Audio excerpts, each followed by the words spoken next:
வேட்டுவம் படப்பணிகளை முழுமையா முடிச்சுட்டு சார்பட்டா 2 படத்தை தொடங்க நடிகர் ஆர்யா முடிவு செஞ்சிருக்காராம். ரஞ்சித் இயக்கத்துல உருவாகி வர வேட்டுவம் படத்துல ஆர்யா முக்கிய கதாபாத்திரத்துல நடிச்சிட்டு வராரு. இந்த படத்தோட இறுதிக்கட்ட படப்பிடிப்பு மும்முரமா நடைபெற்று வருது. இந்நிலையில ரஞ்சித் தயாரித்து இயக்க உள்ள சார்பட்டா 2 படத்தோட படப்பிடிப்பு அடுத்த ஆண்டு பிப்ரவரியில தொடங்கவிருப்பதாக ஆர்யா குறிப்பிட்டிருக்காரு. இந்த 2 படங்களையும் முடிச்சிட்டு அடுத்த ஆண்டு சந்தானத்துடன் இணைந்து நடிக்கிறாரு. நடிகர் சூர்யா நடிப்புல அடுத்த வருஷம் 3 படங்கள் வெளியாகும்னு கூறப்படுகிறது. ஆர்ஜே பாலாஜி இயக்கத்துல சூர்யா நடிச்சிருக்க கருப்பு படத்தோட இறுதிக்கட்ட பணிகள் மும்முரமா நடைபெற்று வர நிலையில ஜனவரி 23ஆம் தேதி இந்த படத்தை வெளியிட ட்ரீம் வாரியர் நிறுவனம் திட்டமிட்டிருக்காம்.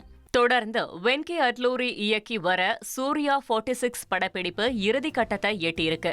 அடுத்த ஆண்டு கோடை விடுமுறைக்கு வெளியிட படக்குழு முனைப்பு காட்டி வருது. இந்த 2 படங்களை தொடர்ந்து ஜீது மாதவன் இயக்கத்துல சூர்யா, ஃபஹத் ஃபாசில், நஸ்ரியா நடிக்கிற படம் அடுத்த ஆண்டு தீபாவளிக்கு வெளியாகும்னு சொல்லப்படுது. இனி செல்லும் இடமெல்லாம் செய்தி. தந்தி டிவியின் வாட்ஸ்அப் சேனலை ஃபாலோ பண்ணினா செல்ல இருக்கும் இடமெல்லாம் செய்தி. இதோ QR கோட் இப்பவே ஸ்கேன் பண்ணுங்க, ஃபாலோ பண்ணுங்க.